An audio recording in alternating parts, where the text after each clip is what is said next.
Everybody get up! Everybody get up! Everybody needs to understand that I'm more than simply a hype man for this rap group, just like Geico is more than just a company that can save you money.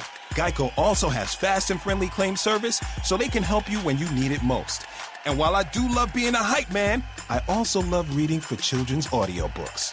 Like Little Bo Peep, she lost a sheep, and she don't know where to find them. Go! Geico. Expect great savings and a whole lot more. Because I feel like I've heard that story before. We are the New York Knicks. I'm back. Back in New York. I'm not in. Well, it's the Knicks. New York. We are the New York Knicks. New York. But this new season we're about to enter, the Knicks is taking no shorts, just like winter. New York, New York. New York be about the Knicks, huh? But the best thing about New York City is K-N-I-C-K-S. Everybody say go New York, go New York, go! Hey everybody, it's the New York Knicks pod, the blah blah blah. Oh, you screwed up just like the Knicks do every night. I did that intentionally. Hey everybody, it's the New York Knicks podcast, episode 355. I am Jay. I am Mark. And the good times have ended. The good times roll. I think last time from the show, and maybe we were being a little overconfident, but I predicted the Knicks would be 3-1 in the next 4 games. Jay, do you have them 3-1 or 4-0? I predicted the Knicks would be 3-1 as well. We disagreed on the Houston and Miami games. Yes. Turns out we both were correct, except we both have dyslexia. Yes. We're 1-3. I really wanted to record a show after the Rockets game because I was livid with how just unbelievably mad about how shitty this team looked. And did you want to record after that game? I almost want to do an emergency episode. Did you want to do an emergency episode? I'm always torn after a really terrible loss, whether I want to talk about it or forget it actually happened. I mean, I did an episode in my head. I was so livid about this. I always wanted to call Jay and be like, hey, Jay, let's just do an episode over the phone right now. I'm so mad about this. I wasn't as angry after the Houston game as I was after the Detroit and Utah games. So just to recap where we are, they lost to Detroit, they lost to Houston, they beat the Bulls, and lost to the Jazz. I don't know. So you weren't that angry after the Rockets game? No. Well, I wasn't. I was annoyed, but the Rockets are at least a better team. I mean, they look. It looked like it was when you watch college football, and they're like, Ohio State's playing Akron State this week. I mean, it was bad. It was really bad. Don't get me wrong. They crushed the Knicks. The Knicks lost by 19 points, and everyone who watched the game would have agreed it did not look that close. 19 points was like the Knicks making it close. That is true. Houston missed a ton of shots, turned the ball over a bunch of times. That's the only reason it was even close. That's not even close. Let's go in order of the games. We'll do a quick recap. Yeah. I made a bunch of notes during the for no goddamn reason. You getting all prepared. I was when watching the game. I was tied to. I mean, the notes are pointless. I'm not going to read every one of my goddamn notes. And I'm sure most of them are just incoherent cursing anyway. Yeah. Here's my notes. I hate this team. Why do we do this podcast? Screw the goddamn Knicks. I hate the Knicks. Golden State. Let's do a podcast. So Courtney Lee. There's a quote from Courtney Lee saying the Knicks spend too much time in practice guarding the triangle and not enough time working on guarding the pick and roll. I know you want to talk about the games. We'll get to the games. This kind of this is very telling actually, because it just shows how stupid they are as an organization for practicing defense for a system that only they run. Now we can stop the New York Knicks. In case the NBA adds a mirror game where you play against yourself, they'll be very prepared. But in the case that they play any of the other 29 teams that don't run that, they're wasting their time. Phil Jackson's like, when I take you guys in a time machine to play the Bulls in '96, you'll be glad we were practicing the system. Yeah. Well, the thing is with it, so and this is kind of an obvious point that they were doing this. And Courtney Lee is like, you could coach our team now for pointing that out because I don't know why the Knicks. Anyway, It's one of those things I kept thinking about. Like, I know the Knicks are concentrating on the triangle for the last couple of years. Why is the defense so goddamn bad since? I mean, it was bad before Phil got here, but it's been horrible since Phil's been here. Because they're not practicing pick and roll defense, which is what other teams play. But the thing is, you run your offense and defense together.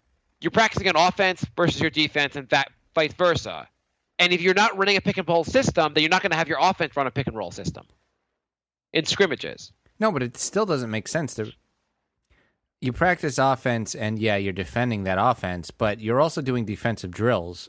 Right. But most of your time, maybe you do some drills, but most of your time on defensive drills is going to be playing against your offense.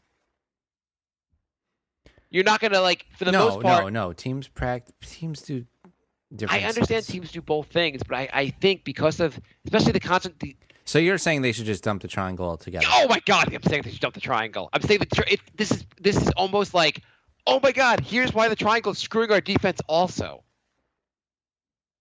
What's the point of the triangle? And I understand Phil Jackson won 9 rings. He's the greatest coach ever.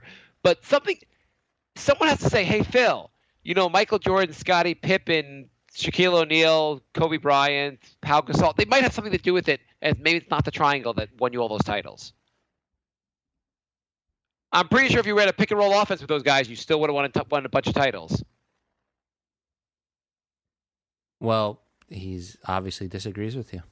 Yeah, and obviously, there's no reason to agree with me, but I'm just saying this is kind of and again, maybe if Phil Jackson was the coach, I could see do your offense, but this is kind of a repudiation of just you can put anyone out there, or even a very good coach, and force a system on them and not have problems.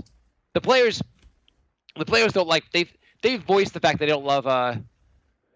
Finish your sentence. Further from you don't send me a message. Jay sent me a message. Move the mic 1 inch further from your mouth. It was getting a little breathy. Oh, screw you. Anyway, it's not that triangle's the worst thing. I just think you need to do a lot more pick and roll, especially. I mean, when you scrimmage, and that's the closest you have to real game situation is scrimmages, and in your scrimmages they're all triangle. Because you're trying during the scrimmages, you're not running that much pick and roll, especially because you're during scrimmages, but you run half court sets and you practice specific situations in practice. They're not just scrimmaging the whole time. No, I know that, but don't you think you spend most of your time practicing against the kind of offense your team runs? No. No. Well, I think according to Courtney Lee, that's what the Knicks do. Well, I think the Knicks do. I don't think normal teams do that. I understand, but most teams run the same similar offenses, so it's not even an issue. Most teams run pick and rolls. It wouldn't be like, "Hey guys, I've heard other teams are using pick and rolls. Should we try that? Should we try that during our practice to figure out how to guard it?" I mean, I was only on a high school team, so obviously not NBA caliber, but the coach would say when the offense of the other team does this, you do this, not hey, we're going to run this play. Let's try and defend this specific play. That's not the way it works. Yeah, I mean, well, what I think part of the issue is because the triangle has been so elusive for the Knicks understanding it. They spent extra time focusing on the triangle, and that takes away probably from the time where they're going to do more of the defensive stuff. So instead of spending that time being hey, let's focus on defense, they're well, let's focus on defense in the context of running the triangles. Because we're just not mastering the triangle. I mean, I don't understand. It's not like we just assembled this roster yesterday. You guys have never played together. Yes, we do this every year. None of us have played together before, Coach. Okay, fine. I don't know. It's either way. The Knicks are clearly running too much triangle in practice. You don't think the triangle's hurting their defense overall? No, I think their lack of practicing anything else, plus the fact that they don't have they have a lot of negative defenders on the team. Yeah, I think that's fair. It's hard to have a good defensive lineup. I mean, really, you have Lino and Porzingis are good at defense. Melo and Rose are not. And then on the bench, who's really good on defense? I mean, most of those guys are just new to the NBA. Lance Thomas is good on defense. They say Lance Thomas is good on defense. I have not seen it this season. He's been okay this season. He's not been great. I mean, to me, it looks like the best defender on defense is maybe Holiday. Yeah, I was going to say Holiday's Off pretty the decent on bench, defense. But none of them are locked down. Okay, clearly none of them. At best, any of them are like average defenders. Kyle Quinn's a terrible defender. Hey, okay. Let's go through the games. Yeah. But I want to mention this something happened in the Houston game, which I feel like is also You're just revealing. itching to talk about that Houston game. There's so much to talk about. There's one play. So sometimes I like to. A lot of times I like to watch the game on DVR because my kids go to bed at like between 8 and 8:30, and I want to watch the full game, so I tape the game and start watching it once they're in bed. And so a lot of times also like, if the other team gets like an open look, I'm like, how'd that guy get open? I'll rewind and just see how the guy got open because I'm just curious, like because it maddens me how these guys get so open against the Knicks. You know, after you mentioned that, I started doing that this week, and I saw a few things too. So we'll get to them. Okay, so this one was amazing. Mm-hmm. So I forget, it might have been the second quarter, and so I think Melo was guarding. I forget who he's guarding. Let's just say it was Ariza. I forget who it was. He's guarding Ariza at the 3-point line or Capella, whatever. And the guy, like Capella, has the ball. He's dribbling. He passes the ball to whoever else at the top of the arc. Melo then walks away from Capella and points. Like he just walks away and kind of points to someone else to take him, and just goes to the ball handler. No one picks up Capella because everyone else is like, "What are you talking about? You want to just grab your guy? We're covering someone." Right. Capella cuts to the rim. No one's there. Harden just throws it to him for an easy layup. And you see the play, you're like, how did Capella get so open under the basket? And then you rewind, you're like, because Melo just walked away from the guy he was covering and just threw a finger up like someone else was supposed to take him. I saw that a few times today during the Jazz game, and basically Hayward would run off of a screen, and Melo would kind of just be like, I'm not going to go through the screen or around it or over it. I'm just going to stand here. And then Hayward's open, like, with nobody within 5 feet of him. And that happened, like, 4 or 5 times to the point where they actually had to put in Lance Thomas to cover Hayward because Melo wasn't following him at all. I mean, this is the part of when you say Melo's a bad defender, Melo screws his teammates by just not sticking with his guy. He does exceptionally bad this week on defense. Like, it seems like he just said, screw it, I'm not even going to try in defense anymore. And the problem is you're guarding 5 guys. You can't be guarding 5 guys with 4 guys. You can't go 4 on 5. It doesn't work in the NBA. The offenses are too sophisticated. They'll burn you. And Melo just walks away from his guys or just doesn't like fight through a screen. Well, you also can't say, Melo doesn't feel like running around on defense, so everyone else should scramble when his man runs somewhere else. Like, that doesn't work either. I mean, it's one thing to say, like, hey, a guy's a bad defender, and we need to cover him for him, but he's really trying to keep up with his man. He just can't keep up with guys. See, that's the thing. Melo's not a bad defender. He's a lazy defender. He doesn't want to expend his energy on defense. And not to kill Melo, hey, he's the best Knick, great player. Before you kill us, watch the film of him just leaving his man, or he does the my 5-year-old son plays soccer. This is how soccer works. Wherever the ball is, everyone in the field is running after that ball. No one does anything else besides run after that ball. And that's what Melo does. He just walks towards the ball half the time. So Detroit. I mean, it's just maddening. Okay, it was the Detroit game. So the Detroit game, didn't you feel like the Knicks should have just won this game? Yeah, Detroit's a terrible team. I was so so pissed. Detroit's a terrible team. The Knicks were outplayed. Like, you'd watch, the Knicks should have won that game, and they just could not pull it off. And they never were in it. I don't think. I mean, go on.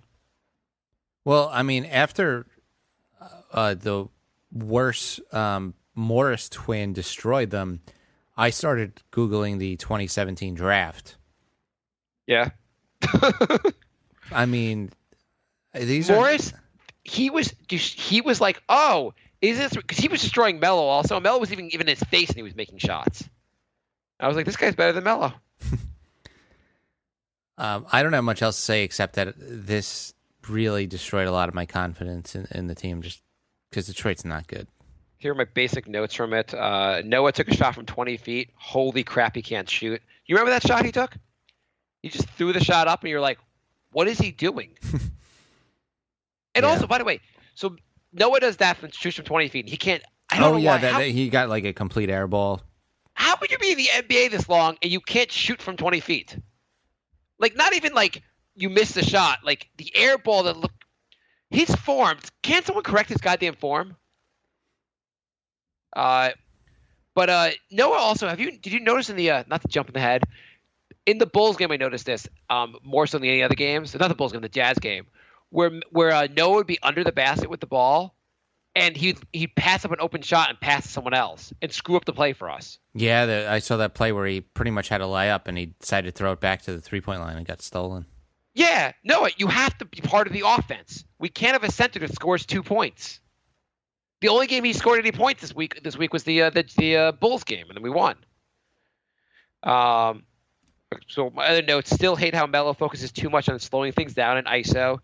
Could have easily hit Lee and pushed the ball, but no, he had to slow the ball up and got an ISO.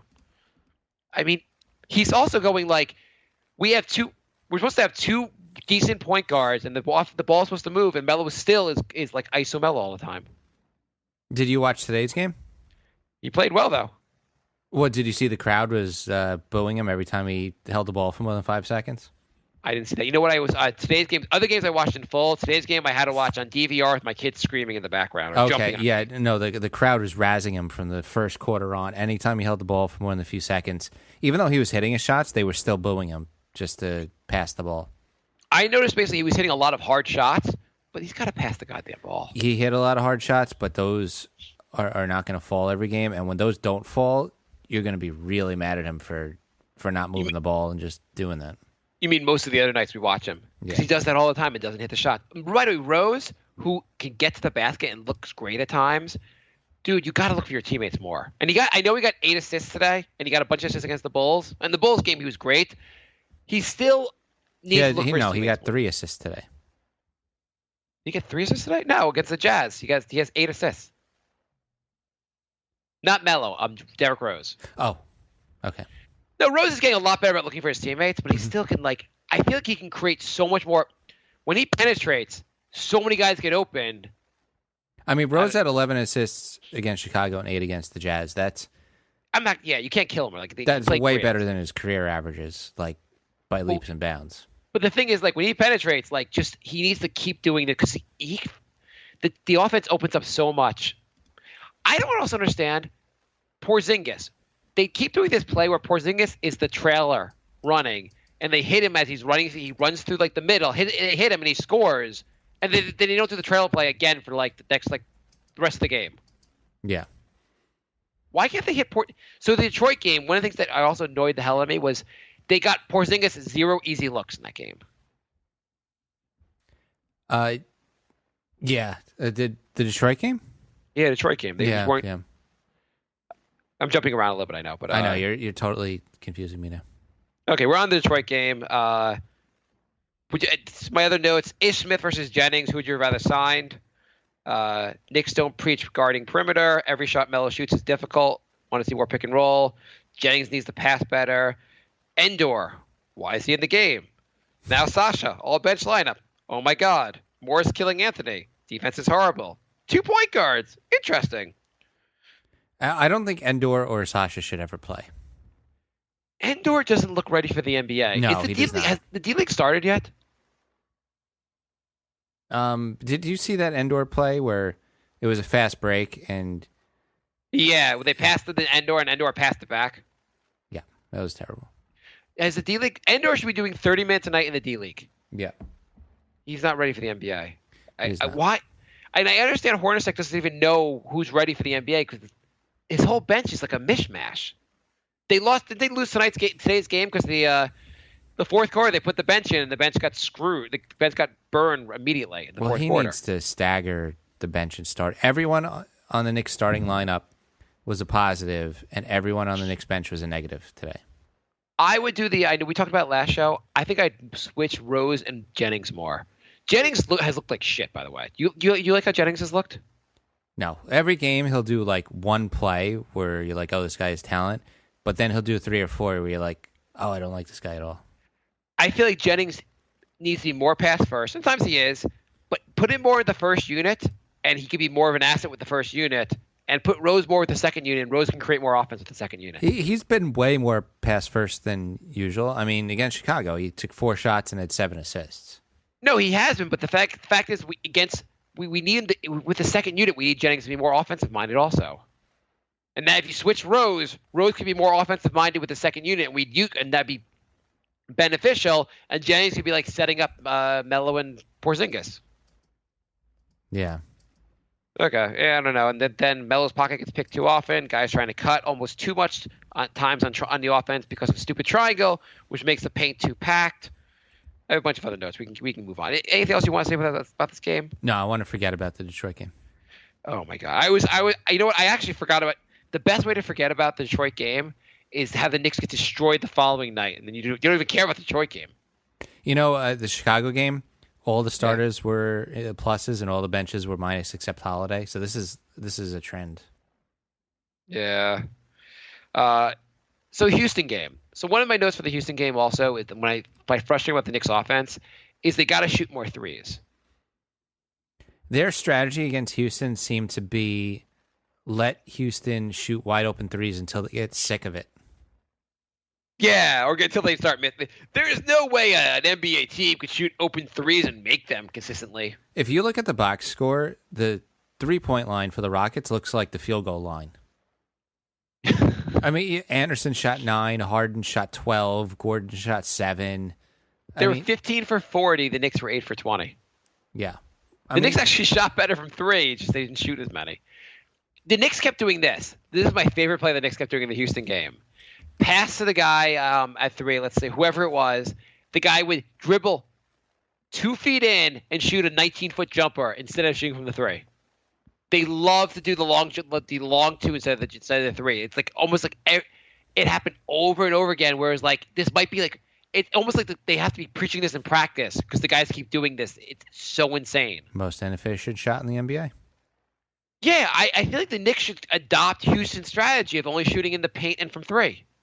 The only guy who had a positive plus-minus against the Rockets was Kuz. Oh, he played for 6 minutes. That makes sense. Well, I mean, Quinn played for 5, and he had a -5. I mean, Hornacek also like realized pretty fast that he can't play Kyle Quinn against Houston, and he was pretty lost.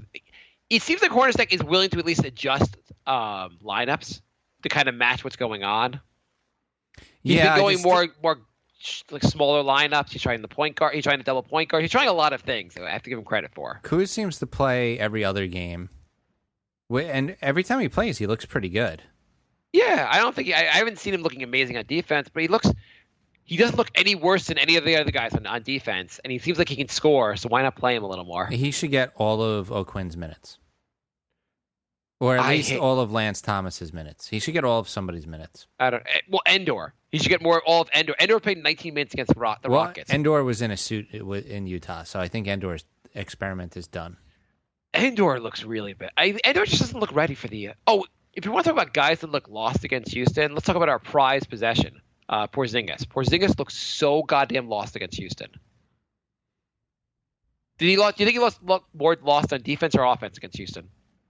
The defense. He looked pretty lost on offense too. On offense, they were like it was like the Knicks were playing keep away from Porzingis on offense. And then on sorry. I got the games mixed up. Yeah, Porzingis looked like he had no idea what was going on in offense against Houston. Well, it seems like after that game, Hornacek has taken the team aside and just said, like, you have to pass the goddamn ball to Porzingis. He's one of our best offensive weapons. You have to get him going. Yeah. And I think they came out and Hornacek had said that, like, he actually said it to them, like, you have to get him going. You have to get the ball to him. Are you typing? Yeah. What are you typing? Steven was writing that 2-point shots can be good, but only if you're a really good player. And he was saying Paul George, DeMar DeRozan, LaMarcus Aldridge. And so I was saying, yeah, long twos are good if you're a good shooter, but none of these Knicks are good shooters, so they're just taking inefficient shots. But long twos aren't a good shot, though. I mean, if you're talking about like Paul George taking a 14-foot, I don't like 2 steps in from the 3-point line doesn't make any sense. It does if that's your range. Like, what if Aldridge can hit 20s with his eyes shut, but stepping 3 feet back, his field goal percentage just plummets? mean, is that what his numbers are? He doesn't shoot a lot of threes. Maybe he knows his No. range. Yeah, I don't know. Either way, the Knicks. I mean, you just got to know your range. Like if that makes that big of a difference, then yeah, long twos are good for you. It's just. But the Knicks team, they have enough guys that can shoot threes. Like Melo can shoot a three. We know he can shoot a three. He should shoot more threes and less long twos. Courtney Lee can shoot a three. More long threes, less twos. Lance Thomas can shoot a three. Same thing. We're not talking about any guys that. Is there anyone on the Knicks team right now who you say really good from long twos but should never shoot a three? Oh, Quinn? You think he's really good from long twos? No, but he's better than threes. Yeah, well, Quinn shouldn't be shooting threes at all. I mean, Kylo Quinn looks like. I know some people think he looks good. I don't know why people think he looks good. I feel like the Knicks should have to. How do you go into the season without a backup center? Well, they do. They have a bunch. They have Plumlee. They have Hernan Gomez. They're just not playing them. Yeah, Hernan Gomez does not look. I guess I would go with Plumlee. See how he is. Kylo Quinn does not look like he's your backup center. The Knicks always look at a disadvantage when they put Kylo Quinn in the lineup. Anything else you want to say about the Houston game? Nope. This tragedy of a game. Yeah. That was just. But anyway, I would go. Would you go? Do you like Morey ball? What's Morey ball? Daryl Morey, the efficient threes and paint, and that's it. I mean, I think it's good to mix it up, but it seems to be more efficient than whatever the Knicks are doing. I mean, I don't mind if you're taking like KP or Melo from like a 12-footer. Like that's totally fine, but would you know there was one moment in the Houston game when Endor was our center? That sounds like a great idea. What do you think about Jennings and Rose playing side by side? I mean, it's not great because neither of them are very good defenders. So I really wouldn't like having that many minus defenders on the court. Yeah. Do you think what I don't understand is the Knicks always look so lost so far this whole year against the pick and roll. Is there any point you can go like, hey, that's a really good style of offense we should try? They did more pick and roll against the Jazz and a little more against the Bulls, but Well, I mean, apparently Phil shows up to practice and talks about the triangle, so that's something. yeah. I mean, there was an interview with Hornacek when he was asked about the triangle, like, what do you like? Are you a fan of the triangle? Instead of saying yes, he just said, "Well, you're going to run a system, and so that's the system we're running." Yeah.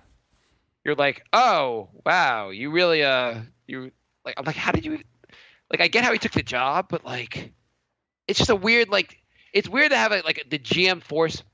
Do you think and I know he's Phil Jackson, but like anywhere else in the league, is there a GM? I guess Morey probably forces a little bit on his coach. But you really force a style of play on your coach? I mean, it's weird. Yeah, did the Knicks ever do anything normal though? But what's the point of So what is the purpose of the triangle? To have the greatest offense known to man. It's to get easier baskets, right? And to score more points. Yep. It's not working. It hasn't worked the entire time we've been here. There's no point. Like, it's not like if the Rockets, instead of running pick and roll, ran the triangle, they would have won by 40. Maybe they would have. You don't know. Steven says you're on your phone. Yeah, I got a missed call. Oh, my God, Jay. Okay, let's move on. Steven, actually, we're to Steven. So, Steven told us how to fix the How Knicks. did he even message you? He told me his Facebook was deleted. Apparently he's figured out a way to message me. Nothing but lies. Okay, do you want to talk about the Bulls game? Like the best thing we can talk about the whole night? Yeah, let's add some positivity to this. Yeah. I mean, the Knicks, I have to say, they made adjustments. They looked a ton freaking better. If Porzingis wasn't in foul trouble, he would have had his first 30-point game. Yeah. I mean, the Knicks actually, do you think part of the reason they looked a lot better is the Bulls just don't play the same kind of offense? Like, it's a much more manageable offense than what Houston runs. It's not as 3-point heavy, which is also just a huge benefit to the Knicks. It's a little bit slower paced offense. Mm-hmm. I mean, I was really happy to see the Knicks beat a Dwayne Wade team. Yeah. I just don't like Wade. I mean, I said to Jay after the Houston game, I'm like, if Sunday night happens and the Knicks are 0-4 this week, we might have to quit the podcast. It'll be the most negative show we've ever done. The worst thing about Wade hitting threes is that now all season we're going to have to hear every time he shoots one, Wade wasn't good at threes for the first 10 years of his career. Now all of a sudden he's good. They must have said it about 45 times during that game. I was like, we get it. Can't anyone just go, hey, one of the better players of our generation, maybe if he practiced the three a lot, would become good at it. Right. Not that surprising. Oh, my God. They mentioned it so many times I was putting the game on mute after a while. I mean, clearly Wade spent a lot of the offseason season working on the three, and clearly Wade is still one of the better players in the league and arguably one of the best players of our generation. So not that weird if they figured it out. Speaking of weird, do you find it weird that Hernan Gomez is basically out of the rotation already? Yes and no. I mean, any other normal team, I can't see Hernan Gomez getting a lot of minutes because he's lost on defense. Yeah. At the same time, the Knicks are just not a normal team, so I can't see our bench. We said it we said it before the season started. The starting lineup looks great. The bench looks like you're just rebuilding, and it's a weird combination. Yeah, the starting lineup just destroyed Chicago, and the bench was terrible. Yeah, our starting lineup looks pretty good, but it's just like a disaster. I mean, the bench is not a disaster. It's just that you have Brandon Jennings, who we'd hope would look better. Kylo Quinn is not really a backup center. Endor shouldn't be playing in the NBA. Sasha should not be playing in the NBA. Holiday has looked pretty good at times, but he's a role player and he's hit or miss. Kuz should get some more minutes. He's a decent offensive player, not necessarily a good defensive player. Hernan Gomez looks completely lost on defense. And I don't know, is Ron Baker healthy yet? I don't think so. I like the fact that Hornacek is saying, hey, we're going to go with a 9-man rotation. I may not agree with the 9 guys, but at least he's not playing 13 like Fisher was doing. Yeah, that was a huge mistake Fisher was making early on. He's just because Fisher kept putting guys out there, expecting guys to naturally show I'm superior, you should play me and not play that guy. But the team was so bad that no one stood out because they all sucked. And also, when you play 13-guy rotations, you have a bunch of guys playing 8 minutes, and nobody gets into the swing of things. No. It seems like Hornacek is just choosing his bench guys for the night, and that's it. Yeah. Which is fine. Yeah. I kind of understand. I mean, I would rather those guys not be Endor. I mean, but Baker actually played against Houston. He played 16 minutes, actually. I forgot. He is healthy. They should bring up, what's his name already? Signed Randall and cut Endor, because Endor is not NBA worthy. No. But it's you have to know, on the one hand, every game is valuable, but for a team that you just put together, Hornacek has to learn who's valuable on the bench and who's not valuable on the bench. So he's got to give everyone real minutes and see how it works out. Yeah. You can't go into the year and go I'm never going to play Endor and see how and just assume Endor sucks. Though I guess he's not playing Plumlee at all. Yeah, Plumlee, I don't think he's seen a minute all season. But you have to assume eventually Plumlee and Baker will get some more minutes. Unless the other guys really stand out. Yeah, I mean, it's not like anybody else is really standing out. I mean, Thomas has looked terrible. So now I want an apology for everyone who made me apologize for Thomas last season. Well, I guess part of the thing is also you can only build a team through trades and free agents so much. You have to have draft picks. You have to have young guys who they're actually pretty good. You can't just assemble a bench every year. Yeah, look what happened. The Knicks got a good draft pick, and he's one of the 2 good players on the team. Yeah. And our bench is just our bench is atrocious. Well, the bench should be filled up with more draft picks, which that's the one thing I'll give Phil credit for. We haven't traded any draft picks away. We have all our draft picks going forward. He even added a couple second-rounders, so maybe we can get something going. You look at Chicago. Chicago's their biggest advantage over the Knicks, really. I mean, the Knicks beat them, is their bench is really strong. Mm-hmm. And Celtics, their bench is really strong. The way that you have to have a strong bench to compete, and that's why the Knicks, their ceiling is only so high this year. Part of the reason beyond health issues is that you can't go that far. Is that when you put the bench players in, you're suddenly getting killed on. You're suddenly you're down 5 points because you put your bench in. Well, 4 out of Chicago's top 6 guys are guys they drafted. Yeah, that helps. I mean, obviously, billing through a draft is pretty. I mean, whatever. Phil disagrees. You pay the triangle. You don't use the draft. Well, I don't think Phil disagrees about the draft. I just think he was put in a situation where all the draft picks were already traded away. Phil, did Phil do Bargnani? No, Phil did not do. Yeah, Bargnani. exactly. So it's not his fault. And really, the real thing we disagreed about with Phil is that we thought he should trade Melo and do a real rebuild. He's trying to do what the Knicks have. That he said instead of just rebuilding for the draft, we're going to. The only difference between what Phil is doing really and what the Knicks have done for the last 15 years is instead of for the last 15 years it's been let's rebuild. Oh, this takes too long. Let's get some shiny pieces. Right. The only difference is that in the last 15 years, Knicks said, I want shiny pieces, and we'll trade draft picks because they're worthless. Now Phil says, I want shiny pieces, but I won't trade draft picks. True. And so that's the benefit to us. I thought Jennings would be better. I did too. Why has Jennings been so bad? Maybe he's just not that good. Yeah, I don't know. I mean, there's a reason why we got him for almost nothing. Noah in the Bulls game played so much better. That was his best game of the year. Scored by far a bunch of points. He still got his assists. He got some rebounds. I felt a little better that he was destroying Lopez. Yeah. The first 4 games, by the way. So I noticed last year Noah averaged, in his worst year of his career, he averaged 4 points a game. Mm-hmm. Right? Yeah. And for the first 4 games of this year, the Knicks, he would have to have doubled his average to hit 4 points a game. He was averaging 2 points a game for the first 4 games of the year. Well, his average is not much higher. I mean, if you take out that 16-point game, he's averaging, 3? Yeah, so the Knicks have played so the Knicks record is right now with their 2-4. Yeah. Through 6 games, 5 of the 6 games, he's barely scored any points. Yeah. Except for one. You need a little more production out of your center. And he's got to look for his offense more going forward. And I love his passing, but if he doesn't look for his offense, he's our Rajon Rondo on offense. In the post. I don't want him shooting anywhere outside of 10 feet. Well, I don't think anyway. I think the only person that wants Noah shooting outside 10 feet is Shaq for his Shaq and the Fool segment. Yeah. That was. Yeah. Why can't he for free throws? Why can't he shoot underhanded? Why is that? Why is it so? Why are players so against doing that? Because it doesn't look cool.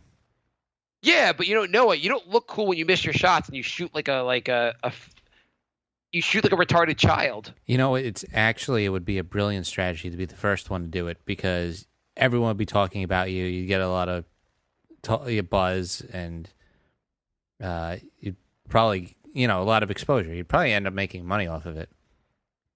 There was imagine if Drummond started shooting underhand and upped his percentage to 70. Yeah, I'm gonna look this up because I think Wilt Chamberlain shot underhanded. Someone shot underhanded. Yeah, Wilt Chamberlain did. But didn't he do it he didn't do his whole career. He did it 1 year. Yeah.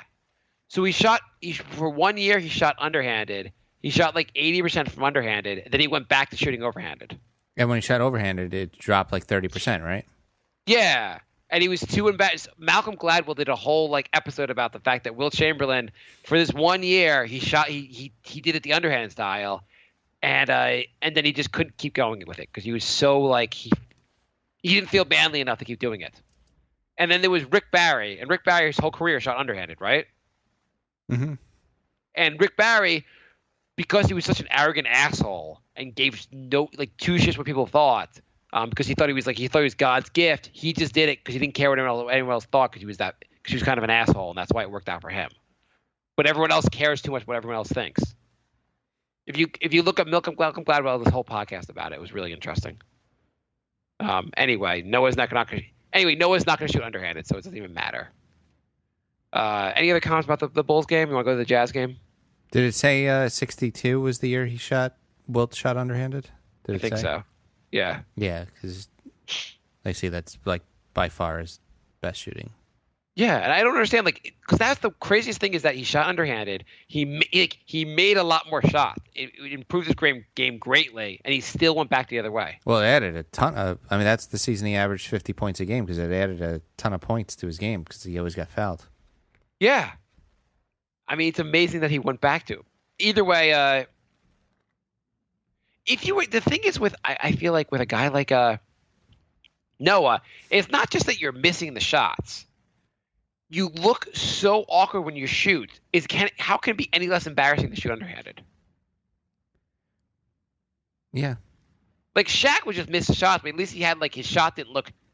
I mean, I can't think of a player that has an uglier shot than Noah. Probably, yeah. I probably the ugliest shot in the league. Yeah. Wilt averaged 46 minutes a game for his entire career. No wonder he died at an early age. Okay, so you want to talk a little more about the Jazz game? Sure. I like that the Knicks crowd was razzing Melo. He needs to know that the iso ball sucks. The Knicks. You watch the beginning of the game, like the first half, it looks like the Knicks should win that game. Oh man, part of the problem, Porzingis had 14 in the first, and then he got into foul trouble with some stupid fouls. I mean, two of them were his fault. One of them was very, very questionable. And then when he sits for a long time, he's just taken out of the game. But he's taken out of the game. The Knicks don't look for him enough. I think they should really, really try to get, like, it should be a focus to make sure he gets 20 shots a game. Yeah, and he had like 18 shots for this game. The guy is shooting so efficiently lately. He shoots so efficiently. He shot 10 for 15 one night and then 10 for 18 the next game. Like back-to-back games.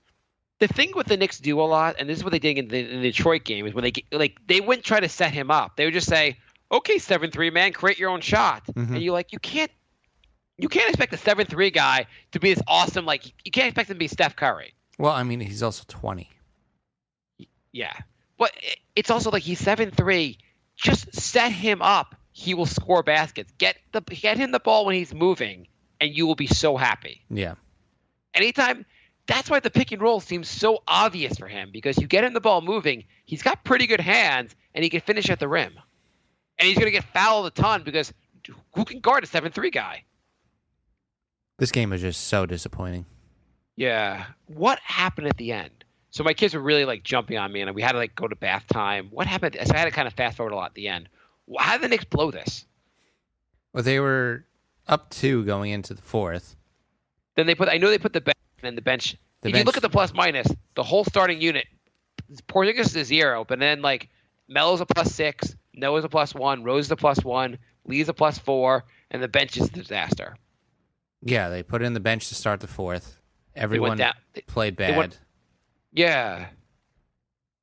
And then the Knicks got flustered and never recovered. How did Lance Thomas get almost 30 minutes? I don't know, and none of it looked good. I mean, he shouldn't be getting that many minutes. If he took 10 minutes out of that and gave it to Kuz, I think that would have been better. Yeah, I mean, it's a tough lineup to win with this team. I mean, you really, to make this work. By the way, Noah played 20 minutes. Why did Noah not play? Why does Noah not play anymore? Why does he barely play? I feel like he's on a minutes restriction. Yeah, that's what it seems like. They signed the guy for $70 million, and they can't play him. Do you know we haven't had a center in years that hasn't been on a minutes restriction? Is that true? Last year, Lopez was on a minutes restriction. Was Lopez on a minute restriction? Do you remember he was playing like 20 minutes a game last year? I thought that was just like what Derek Fisher was doing. I mean, I don't think it was an official like medical thing, but I mean, I think they were scared of his, injury history. Noah played 35 against the Bulls, and he was a +21. He was actually Lee was actually a little better, but +22. But like he played. Why can't he play 30 minutes? I mean, last season Lopez only played 27 a game. Yeah, I know. Well, before that, Chandler wasn't on a minutes restriction. I'm gonna look up his minutes. I feel like he didn't play a ton of minutes either. But then Noah, you look at the other games. The Rockets, I understand they went small, so they didn't play him as much. They played 18, and they looked terrible with him out there anyway. He played 31 against Detroit. Chandler played 30 minutes a game his last 2 seasons in New York. I feel like he can play 30 minutes. You need 30 minutes out of Noah to make this work. You can't. Yeah, you don't pay a guy $20 million. You don't pay him $1 million a minute. If you wanted me to play 30 minutes a game, you got to pay me Mike Conley money. You want to go to the questions? Yeah, let's go talk about. Oh, after the game, Derrick Rose said he was talking about defense. Did you hear his comments? I saw something like defense is everything with us. Yeah, he's just saying how the defense, how they're getting just destroyed in the pick and roll. At least he's recognizing we're getting destroyed in the pick and roll. And he made some so here's a quote from him, which is a little bit it was just like more detailed than you're used to. It said, we got to play smarter for sure. When the 1-3 and the 1-4 pick and roll comes, am I going to switch off on the 3 and let me defend him, or is he going to be a show and I get under and back in front of the point guard? And all his quote really says is they're not practicing this shit, and that's the problem. Mm-hmm. Because he's not sure what he needs to do because he's not. It's all about communicating with each other, and they're not communicating because they're not practicing this enough. Right. I don't know, but anyway, at least I do like the fact that they're recognizing and pointing out that the pick and roll issue, they get this is a big issue. Because I feel like last year they didn't seem to get this was a big issue. What is being bad at guarding the pick and roll? Why does that make you not be able to guard the 3-point line? I have no idea. Do you want to go over? Let's go over Steven. Steven submitted an article to our site about how to fix the Knicks. I kind of want to talk about it. Okay. Okay, so I've never read this, Steven. Then we'll read it for the first time. So here's Steven's methods for getting rid of fixing the Knicks. Get rid of management, hire new management, has to be absolute best available, overpay like a motherfucker if you have to. Wasn't this the last plan we did, and we overpaid like a motherfucker for Phil Jackson? Yeah. It's literally the exact same plan we just had. Mm-hmm. I feel like maybe we don't have to, whatever. What do you think and we're not getting rid of Phil Jackson. Phil Jackson's going to leave on his own, right? Yeah. They're never going to fire Phil Jackson. Do you think they're going to ever fire Phil Jackson? No. I'd hire Sam Hinkie. You like that idea? Trust the process. Hire Hugh. Who looks better right now, Philly or the Knicks? It's close. I mean, the Knicks just because Philly has no wins, but I mean, long term, Philly still has a lot of draft picks and a bunch of young guys. Yeah. Do they have no wins yet? They have no wins yet. That's pretty bad. It's great that Embiid and Okafor are on minutes restrictions right now. Do you know Philly has lost, I think, 48 straight October and November games? Holy shit. They haven't won before December in 3 years. I know everyone says hey, losing's not the answer to everything, and Philly's the perfect example of why you can't tank the victory. You have to be able to draft. You have to be able to build a team with the picks you have, and sometimes it just doesn't work out. It's not Philly. In the ideal world, Philly would have players that they wouldn't draft everyone that plays the exact same position, and the guys would stay healthy, and you wouldn't draft Okafor one year and want to get rid of him the next year. I mean, I'd still at least rather have that option than trading all our draft picks for Bargs. Yeah. Okay. Hire Ewing as the coach. 3-year contract at the bare minimum. Give him a year or two to work his shit out. He'll have a bad team. Long lease. I'm all for hiring Ewing. I mean, I think it's crazy that we gave Fisher a chance before Ewing. Yeah, I agree with that. I'm not ready to bail. The only issue here is Hornacek has been here for a few weeks. Oh, no, I'm fine with Hornacek. I mean, if this was written before we hired Hornacek, I would totally be fine with that. I mean, can you blame Horny on what's going on so far? Can you say Horny's the fault of the reason the team is 2-5? No, it's a terrible bench. It's a terrible bench. He's been handing it, and he has to. No one's played together before. It's a lot to figure out. Plus, you have your GM being Well, it's not like our Run the triangle. our starters Run are the flawless either. What do you say? It's not like our starters are flawless either. Yeah, no. Make sure he gets the best associate coaches available. Overpay like a motherfucker if you have to. Knicks got money for days. So his basic system so far is just like overpay for everyone. I should have named the article "Overpay Like a Motherfucker." Yeah.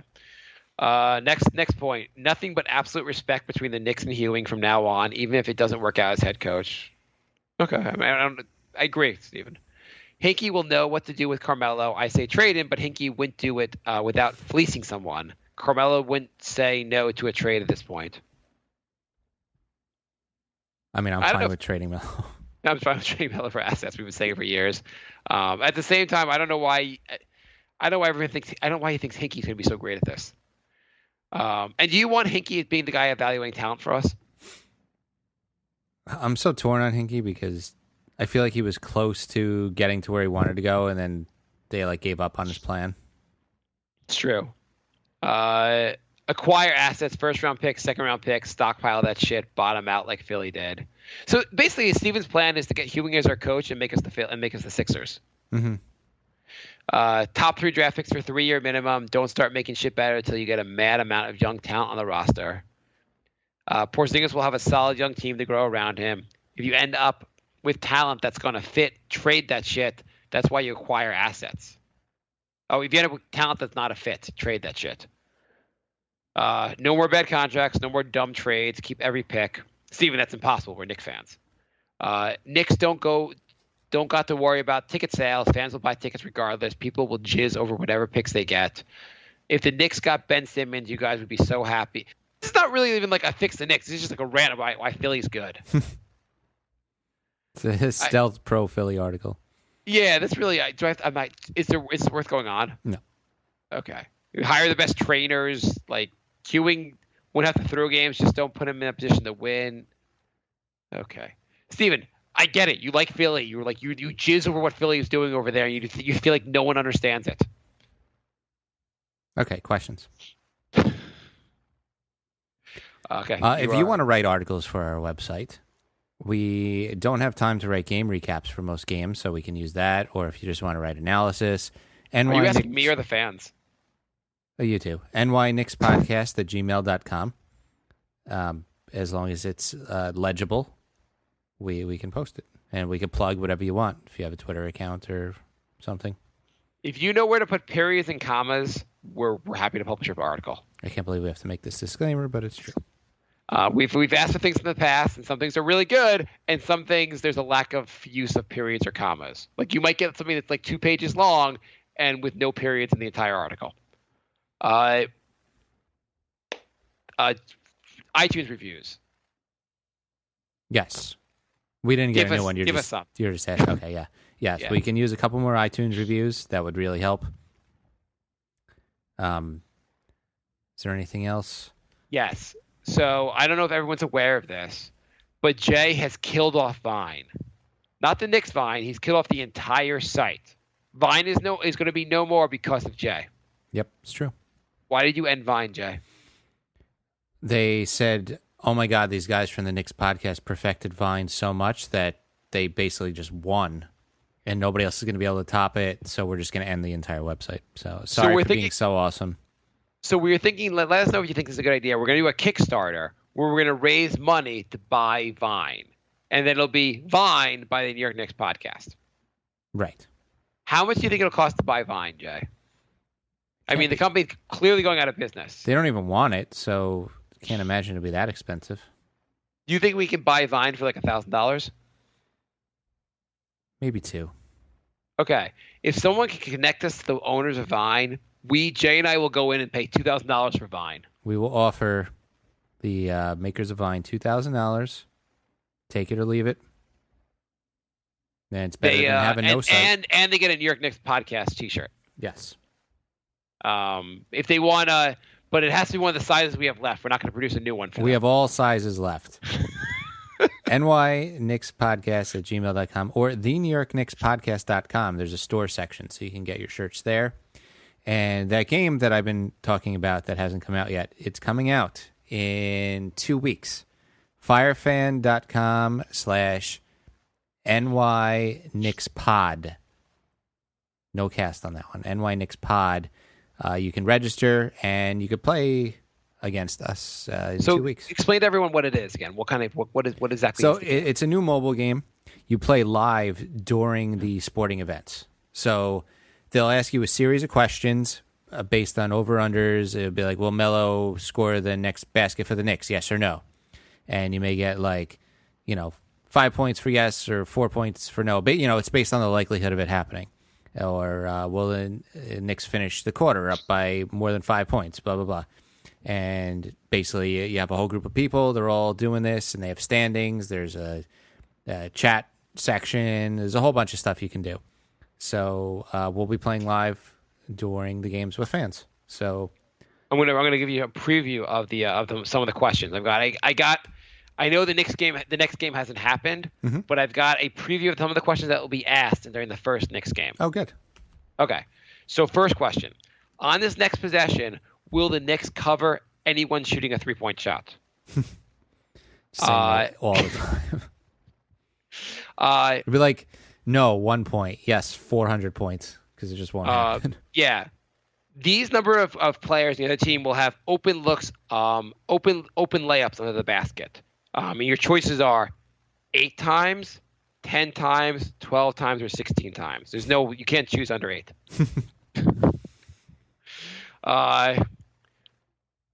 The Knicks will pass up an open 3-point shot to shoot a 21-foot jumper. Actually, that was just a statement.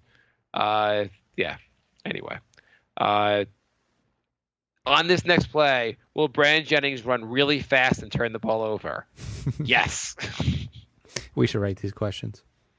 Yeah, we should have the New York Knicks podcast write the questions. It'd be much better. Why does Jennings always seem out of control? Because he is. I don't understand how he could be this. He wasn't. At some point, he was an effective point guard. What the hell? What the hell's wrong? Do you think he's having trouble just finding his rhythm because he's with a bunch of subpar players playing with him half the time? I think he might have been overrated. He didn't look that bad during preseason, but he's had a career. He had a career where he wasn't that bad. I wonder if coming off the bench is just throwing off his game. Okay, go to questions, Jay. I thought you were doing Twitter. Oh, aren't you doing emails? I have emails. nyknickspodcast@gmail.com. Did we read Lorenzo's? He's saying he's traveling to the U.S. and he wants to hit 3 cities. We did not do this. Go on. So he wants to see some playoff teams in random cities. If you were able to do the same, which cities would you travel to? Keep in mind that if you go to city X, then they want another NBA team to only be a 2 to 3 hour drive away. But then they also need to be a legit playoff contender. So, you could do Lakers, Clippers, Warriors. You can do Texas Triangle would probably be your best bet. Yeah, that would probably be the best one. Dallas isn't looking too good right now, but Houston and San Antonio are locks for the playoffs, and Dallas might get it together at some point. Yeah. I don't know if that's not really helpful. You can actually come to New York. You'll see the Knicks, the Brooklyn, and you'll see. You could see Knicks, Nets, and Sixers if you want to see 3 non-playoff teams. Yeah. If you want to see trust the process and cry over the process twice. What else? Bulls, Bucks, Pacers. Yeah, I don't know enough about geography to know if that works. I think that works. So those are your options, pretty much. Yeah, that's the best. I feel like for just distance, I feel like Brooklyn, New York, and Philly is probably the best one. Yeah, but I think he wants to see playoff teams. I think I totally messed up California. I don't think Lakers and Clippers are anywhere near the Warriors. I think the Warriors are near the Kings. No, Lakers and Clippers are pretty far from the Warriors. Yeah, you could see Kings. Just because it's in the same state doesn't mean it's next door. Yeah. If you want to go distance-wise, Knicks, Nets, Sixers, but if you want to see actual good teams, I would probably do Spurs, Mavs, Rockets. So if you have questions about planning a trip, go write us here at the New York Knicks podcast. Well, we're planning your trip for you. Okay. Thank you, Lorenzo. Let's see, do we have... Yes, we have a couple more emails. We have one from Nick. Nick writes, so career average for Rolo is 8.5 points a game. Looking at our defense, I miss Rolo. The only signing I had a problem with is still Noah. This is such a bad contract. I forgot it was 4 years. 4 years at $17 million. We need to trade O'Quinn and Thomas as they are worthless too. 4 years for... Oh, God. Yeah, Jay and I were saying this, actually, the other night. When we did the break show, we were just talking about Knicks off the show, and we were saying how both of us, when we heard the Knicks were going to sign Noah, we were both positive that it had to be a 1-year deal, and hey, he's worth taking a risk on. Yeah. I mean, and I remember also, like, the summer went on, I remember hearing that another team was going to offer Noah like a 4-year max deal, and I was like, Jay, forget even the money. Who in their right goddamn mind would give Noah a 4-year deal? This is like from the goddamn Onion. This is ridiculous. The bench isn't bad, but Noah needs to be on the bench unit, and we may need to trade for a better center. Also, I meant to say to you guys earlier this year, we're going to have really hard decisions at the end of the year. The draft is going to be great and happens to have 5 point guards that are better than all the ones of this year. I think we will lose either Jennings or Rose. I would be fine with that. I mean, by the way, this offseason sounds like there are a lot of tough questions for this offseason. It's not even really worth addressing right now. But you're going to have... So Derrick Rose has looked pretty good. You agree with that? Yeah. Assuming he's healthy, you're going to have a wheelie, like, do you sign him to, like, he's going to get a 4 or 5 year deal. He's going to want max money. Do you sign him or just let him walk? If you let him walk, what was the point of trading for him? I know. This is going to be a real interesting offseason. You can't give him a max. That'll just blow up in your face. But yeah, if you lose Lopez and you end up losing Rose, like, this whole trade was just stupid. Yeah, it doesn't make... I mean, all you did, you better position yourself to waste a lot of salary cap on Noah. Right. I mean, Noah, that question probably was asked. I think it was asked after the Houston game, and he looked a lot better in the Bulls game. But Noah, like, 4 years of this is going to be really tough. Yeah. Knicks 2030, John actually writes, the Knicks have allowed over 100 points in every game this season. Their best effort was 102 points against the Pistons. They are the 6th worst points allowed in the NBA. They allow Gordon Hayward to come back and score 28 points while getting to the line 14 times. How soft can they get?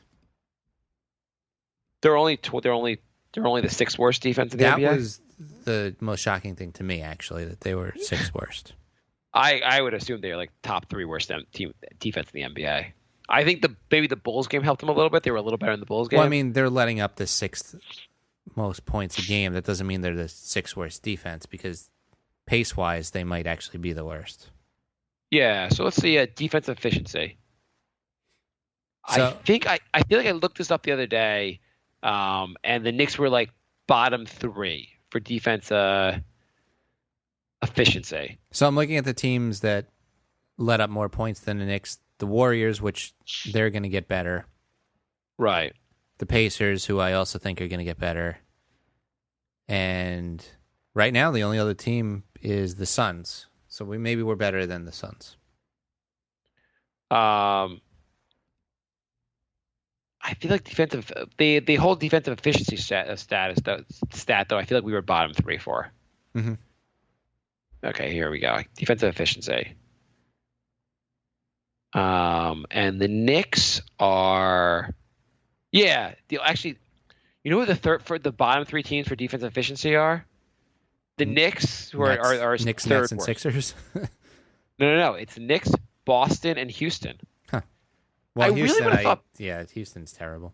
No, Houston, I could see that, but Boston. Are you surprised about Boston? I am, yeah. Because I thought they had a bunch of players that could actually play defense. Yeah, I mean, Avery Bradley is really good. Marcus Smart, I think, is supposed to be pretty good. Yeah. Kelly Olynyk has been injured, and he was a bad defender, so I don't know. See if you can guess the top 3 defensive teams in the NBA right so far. You'll never get this list. Really? Cavs? No. Where are the Cavs? They aren't actually that high. Cavs are tied for 14th. The Thunder. Thunder are 4th. That's pretty good, though. I'm going to give you one more guess. I see how many guesses until you get one of the top 3. The Grizzlies. No, Grizzlies not even close. This is all small sample sizes because it's not that many games. Grizzlies are 13th. The Clippers. Clippers are number 1. Took you a while, though, right? Yeah. Clippers are number 1. The Hawks are number 2, and Charlotte's number 3. They're all teams that they're known for defense, but I don't know. I'm just kind of surprised they're top 3. Yeah. And actually, if you look at it, Detroit's number 5. So we had a tough matchup against them. We had a tough matchup against Cleveland, which won the title. We had a tough matchup against Houston, but Houston's offense is one of the best offenses in the league. Right. Who do you think is the best offensive efficiency? Who do you think is top 3? Spurs. Nope. Spurs are 5. Clippers. No, Clippers aren't that high. Clippers are 16th. What number do you think the Knicks are? 14th. 15th. That's not so bad. Offensive efficiency. Sure. I mean, we're the Knicks. I mean, like everything's like your expectations are so goddamn low. Yeah. I look back at the last 15 years of Knicks defense efficiency, and outside of that one, we had that one short spell under Woodson where we were one of the top teams in the NBA in defense. Mm-hmm. Maybe we should bring back Woodson and a switching system. The top 3 offensive efficiency: Cleveland, Boston, and Chicago. Okay. Yeah. I mean, Cleveland, I could definitely see. Boston, it's interesting that the bottom of the defense and top of the offense. Yeah. Okay, next question. That is it for emails. Okay, we got a bunch of Twitter, which apparently now I do Twitter. We gotta go quicker. Okay.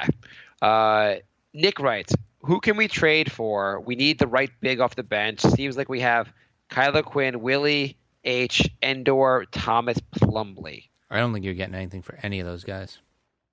Yeah, I don't think you'd get anything. And I'm pretty sure the Knicks have explored trading Kyler Quinn already and got nothing. Yeah.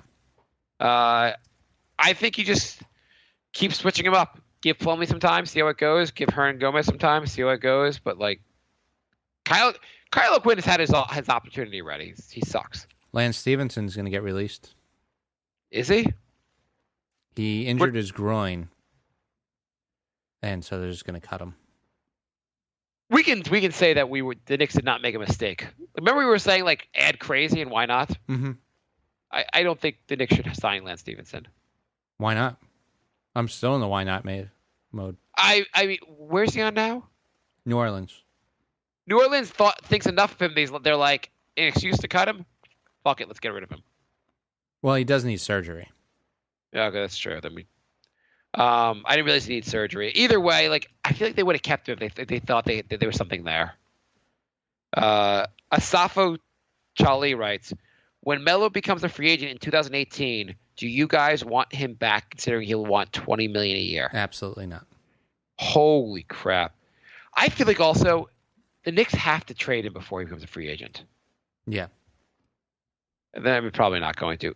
What do you think is going to happen in 2018? Are the Knicks fans really going to be clamoring to re-sign him for max money? Knicks are going to re-up for max money, Melo and Rose, and we're going to kill ourselves live on the show. Oh, my God. Asafo Charlie writes, that's less than the max, but a lot. Do you think Knicks fans in general would want him back 33 going on 34? I think a lot of Knicks fans would. He also writes, on how many years would you want a deal? Will you guys be happy paying Rose $20 million a year for the next 4 years? Oh, God. So what deal would you give Melo? 33 going on 34. What deal would you give him?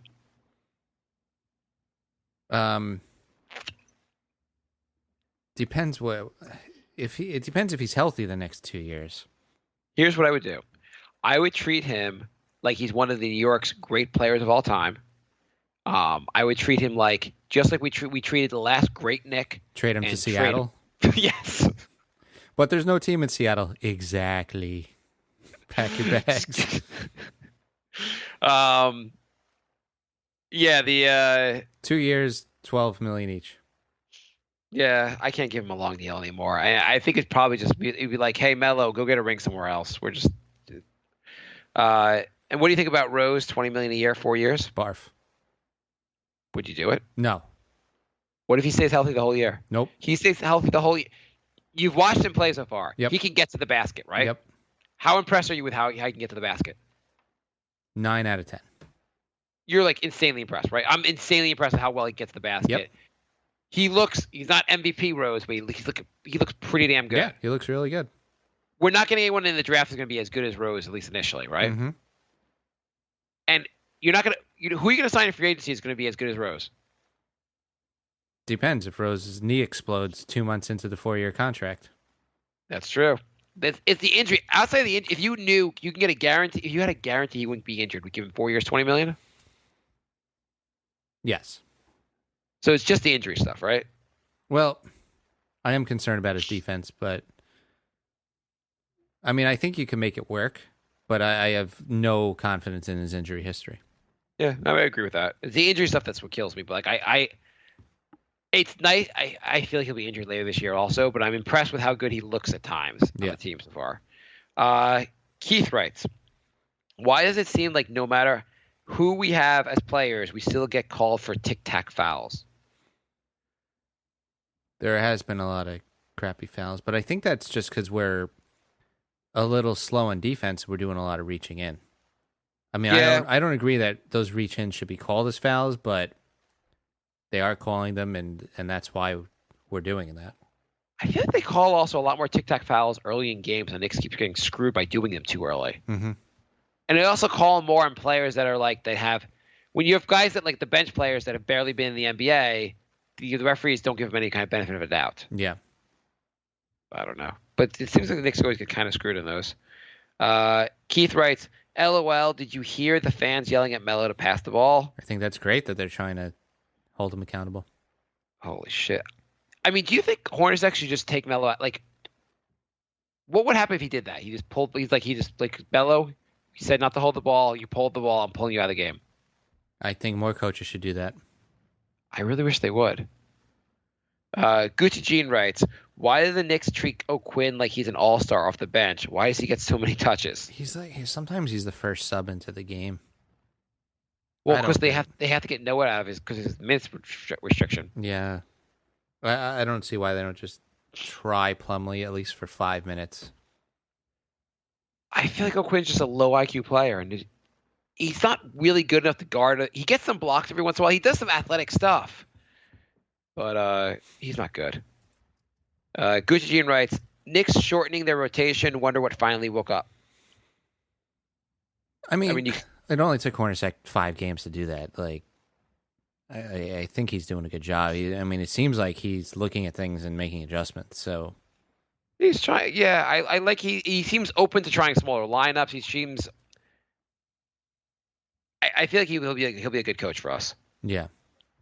Gucci Jean writes, should Melo become more of a facilitator, involve Porzingis in more, or does Porz still got to grow more confidence? I think he has confidence. I just think some of his decision making still needs some work. Like he was up against George Hill, and he couldn't score against them. Like, they weren't getting him the ball though against George Hill either half the time. No, I'm just thinking of this one play where he was trying to post him up, and he got shut down. One of the strategies I've heard against Porzingis is to go with a smaller player who's faster and kind of just hack the ball away from him. Because you're not gonna have a big that's bigger than him. So front him with a guy who's just faster. Well, Gobert did a good job against him. Yeah. I feel like Melo should be more of a distributor. Yes. I feel like we're more Porzingis. If you don't force him to part of the offense, he kind of gets lost, and that's the lack of confidence thing. Although Cockblock is 16th in the league in blocks this season. Is he? Yeah. Oh, good. Considering he plays 12 minutes a game, that's pretty impressive. I still hate him. Yeah. He's every year there's a designated Nick that I hate, and this year it's Kyle O'Quinn. I didn't hate him that much last year. I hate him this year. He's more of a part of. He's a needed piece of our offense. Mm-hmm. Who'd you hate last year? Sasha. I don't hate Sasha as much because we're not playing him. Yeah, I like him a lot better when he plays 1 minute a game. Keith writes, why was Lance Thomas in this damn game at the end? Did Noah disappear from the team? Well, I think again, it's that we don't have much from the many bench players that are actually good. So Lance is like one of our main guys, which is sad because I really don't like Lance at all. They gave him. I mean, the Knicks gave him some like decent money because they thought he'd like step up. Yeah. Jay, why don't we just let's kill Lance Thomas for the next 10 minutes. Maybe he'll be really good after this. Keith writes, why must Hornacek play all his bench players at once? Yeah, that was definitely a mistake. Yeah, why does he do that? He hasn't done it that many times. That was a really bad judgment call right there. Yeah, well, hopefully he learned from that and that won't happen again. Well, I think part of it, the third quarter, he played the starters most of the third quarter, right? Yeah. And that kind of screwed him for the fourth quarter. So I think he thought maybe I can get 5 minutes out of this bench lineup and then or 4 minutes out of the bench lineup and then go back to the starters. God forbid you can give the starters a rest for 4 entire minutes. Stupid thing. That's part of the issue is that you can't. Yeah, he's got to figure out lineups with the bench guys that works with the starters, mixing and matching. Yeah. And the problem is that even when they mix and match, the team looks like shit. It's only when they have just the starters in that they look decent. It's almost like they only have 5 good players. Exactly. Keith writes, -9 for Lance Thomas. Marconi writes, blew the game in the first 3 minutes of the fourth quarter. Same old story. Marconi writes, teach Horny how to stagger his starters.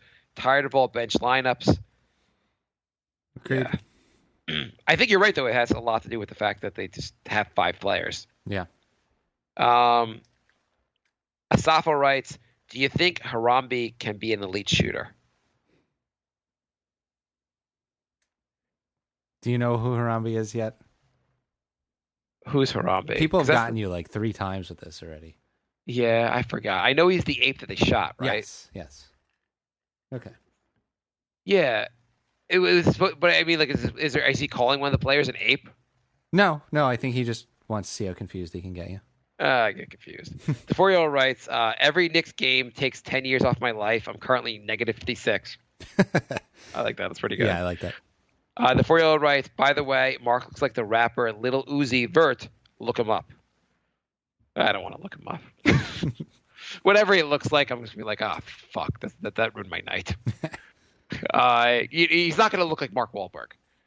Tristan writes, I look him up. He's like, oh, he looks kind of like Brad Pitt. Thank you. I looked him up. Did you look him up? Yeah. Oh, fuck. I hate you, the 4-year-old. I hate your guts. It looks absolutely nothing like you. Should I look him up? It's not even a white guy. Little Uzi. I think he just wanted to hear that name on the podcast. Oh, I look like this guy. Totally. Okay, that's okay, it for Twitter, right? Okay, Facebook. Couple questions. Tristan writes, what can we look forward to next season? A new draft pick and 9 new guys on the team. A high draft pick. Yeah, so my predictions for next year, we'll have 9 new guys on the team. We still won't be able to guard the perimeter. We still won't be able to guard the pick and roll. And we'll still be saying the same exact things over and over again. Yeah. And we'll be 1 year less happy about having Noah. I wonder if we could just pre-record the shows. Save us some effort. I mean, in the offseason, Jennings is going to be gone. There's a decent chance Rose is gone. That's 2 major guys. Lee is here, Melo's here, Porzingis is here, Noah's here. Kylo Quinn. He's here. He's got a 4-year contract. Yeah, and we're not going to be able to trade him because the only team we can trade him to, he plays for. Mm-hmm. Mindy's going to be Kuz is going to be here, right? I think. Yeah, I would hope. I think he's a 3-year deal. You have to assume Hernan Gomez is going to be here. You have to assume the other young. Who else is it? Lance Thomas is going to be here, unfortunately. And that could be it. Anyone else? That could be it. It could be all new guys after that. Is what's his name on a contract? Gonna have to narrow what's his name down a little bit. The from the Rose or other guard, Justin Holiday. Is he on only a 1-year deal? I think so. Okay. Stats should guy. So that's looking like 6 or 7 new guys. Yeah. Which is the least turnover we'd have in years. True. So we'd be building on something. Daniel writes, if you could change one defensive rule and one offensive rule in the NBA, what would they be? Thanks for the show, guys. Much love from Australia. Awesome. Thank you. Thank you. Let's say one defensive rule first. Defensive rule would be, I'm not a huge fan of the half court. Getting it over Really? half court. Yeah. Really? Cares? Yeah, who cares? But then it would slow the game. This is Holiday's only year on contract. Okay. What do you think about getting rid of the 3-second violations? Well, then Actually- you could just have Porzingis stand under the net with his arms up. I'm fine with that. Actually, here's the rule I hate. If you blow on a player when they're shooting a 3, they automatically shoot 3 shots. But if you punch a guy in the face as he's driving to the basket, Melo doesn't get to go to the free throw. You know what? Yeah, the touching the guy's hand after the ball is released. Yeah. That I don't like at all. I mean, I get it if you run into the guy and it's a legitimate foul, but if your fingertips touch, that shouldn't be called. I also think if you jump into a guy like you're an offensive player jumping into the defensive guy, you shouldn't get the foul call. Yeah. Like I know a guy goes into the air and like the Chauncey Billups 4-point play where he jumps into the guy, that should not be allowed. Yeah, Like, I couldn't agree more. That if I have to say one thing I'm going to get rid of, it's that. And the And I guess flopping also, but yeah. well, yeah, I was going to say for offense, I was going to say the charge when a guy runs under you while you're driving. That would eliminate flopping if they got rid of that. Yeah, I feel like you need to have position more than half a second before. Yeah, if you can barely tell in slow motion, then you can't react like that in real life. You can't. I forget. Yeah, there was one play in one of the games, and I forget who was Knicks was driving, but like they were like Clyde was just like you have to have some lane. You can't just like step in front of him at the last second. Yeah, no, it should have to be a full second. Like none of this like microsecond stuff.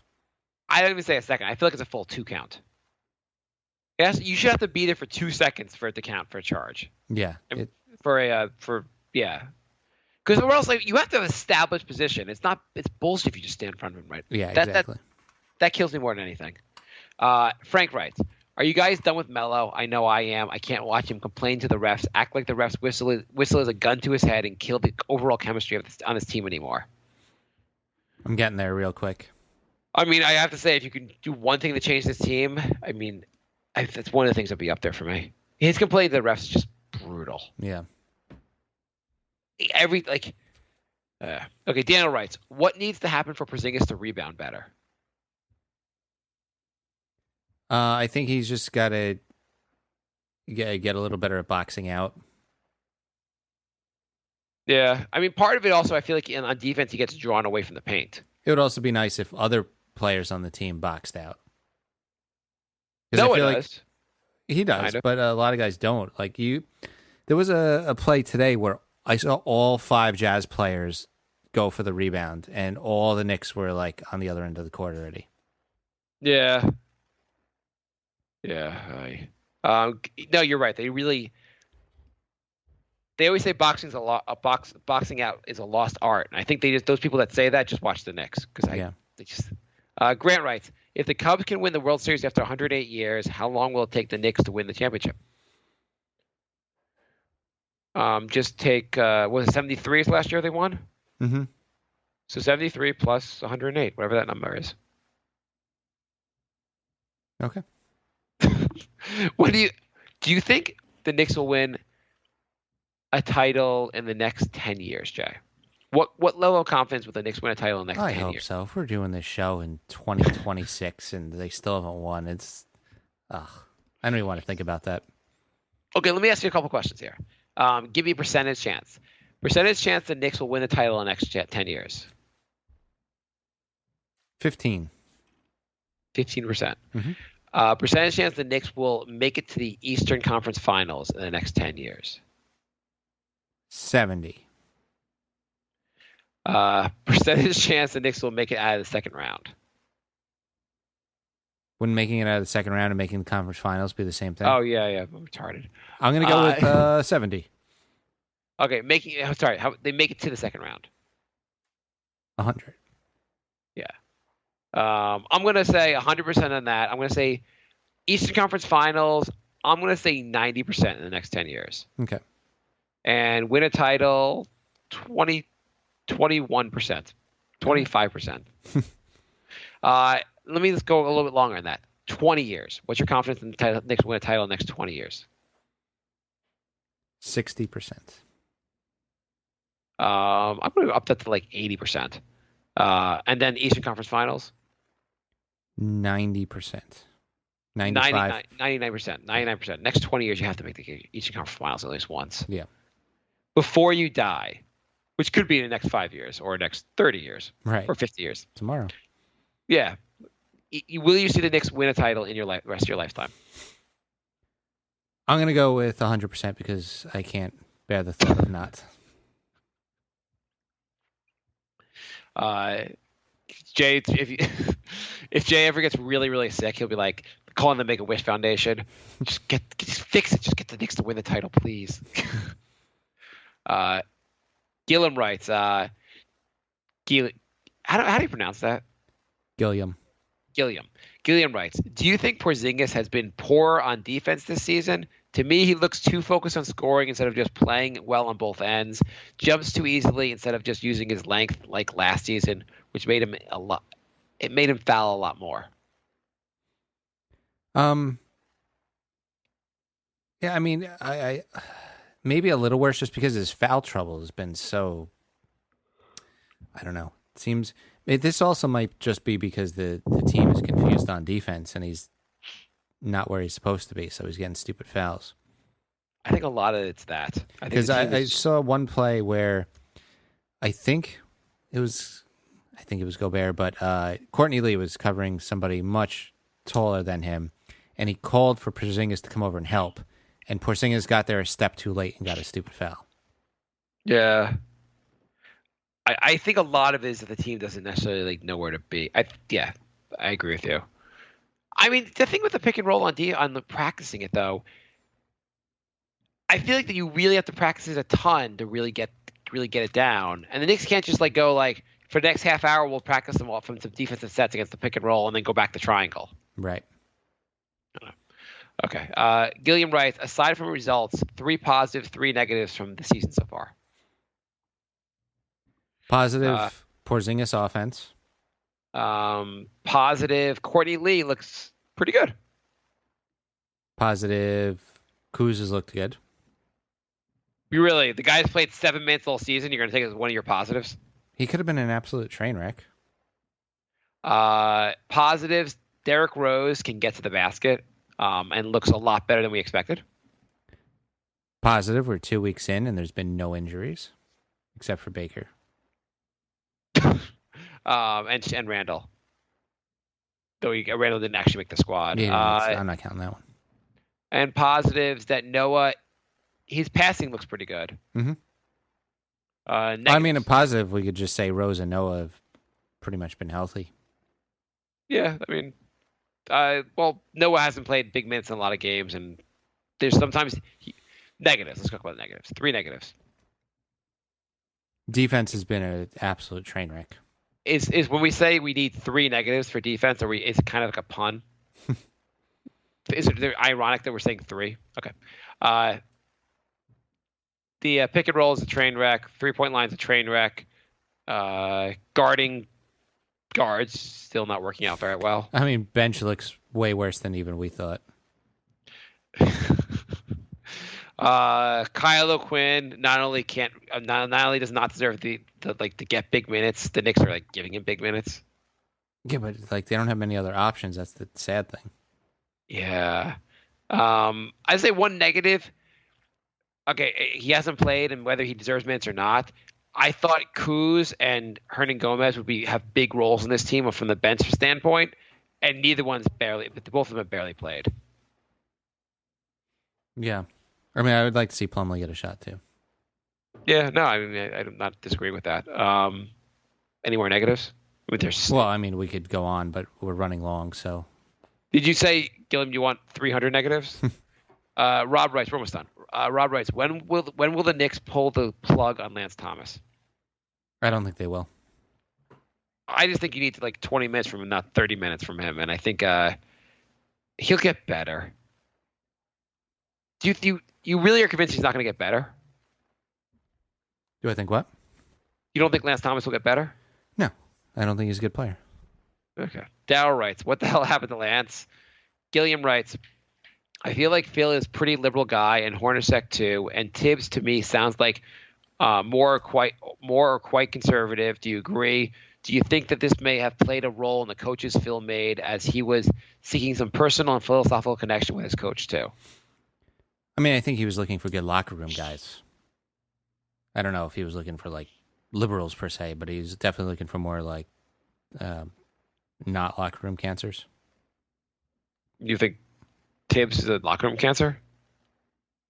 No, I'm just thinking personnel wise. I don't think the Knicks would ever try and trade for Cousins or, that's probably why we didn't even look at Lance Stevenson. I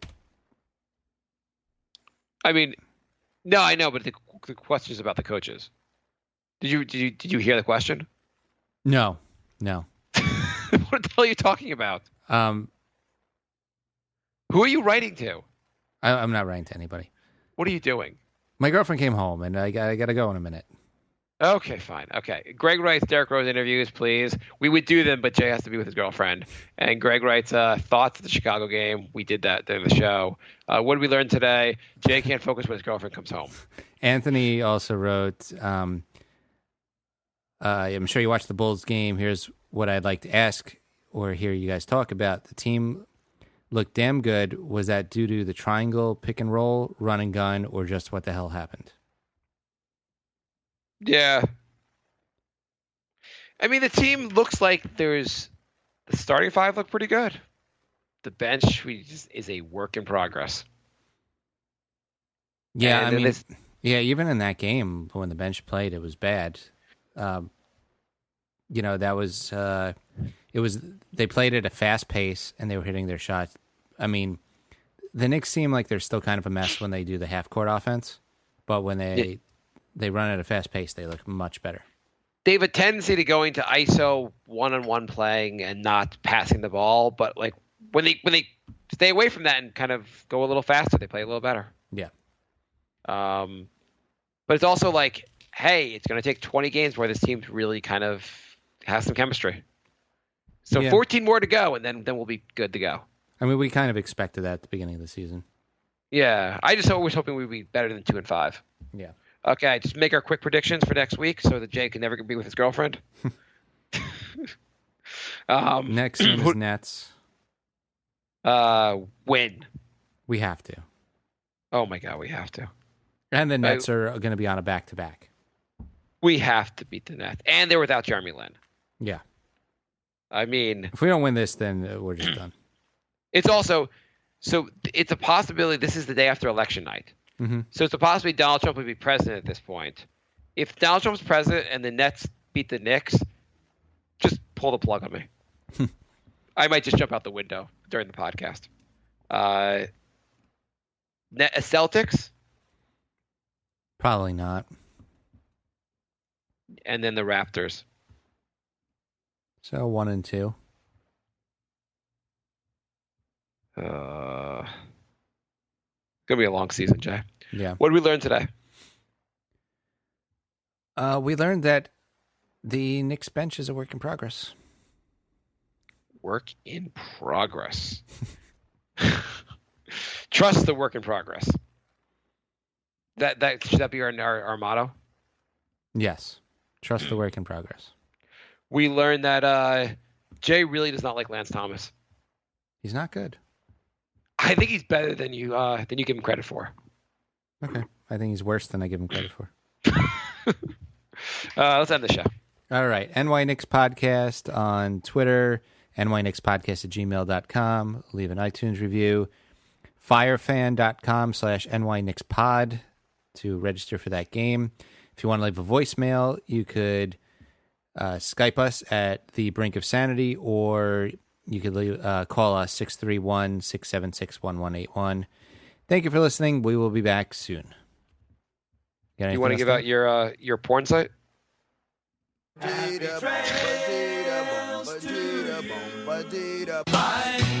love. Goodbye, everybody. Goodbye. It's all over. Goodbye. It's time to go. This is the end. Say goodbye. You better go away. I'm gonna leave you. It's the end. Goodbye. Goodbye. Just leave me alone. Feels so good to say goodbye. I'm sick and tired and I'm saying goodbye. Goodbye, girl. Goodbye, goodbye, goodbye. Everybody. Yo, everybody get up! Everybody get up! Everybody needs to understand that I'm more than simply a hype man for this rap group, just like Geico is more than just a company that can save you money. Geico also has fast and friendly claim service, so they can help you when you need it most. And while I do love being a hype man, I also love reading for children's audiobooks. Like Little Bo Peep, she lost the sheep, and she don't know where to find them. Yo! Geico. Expect great savings and a whole lot more.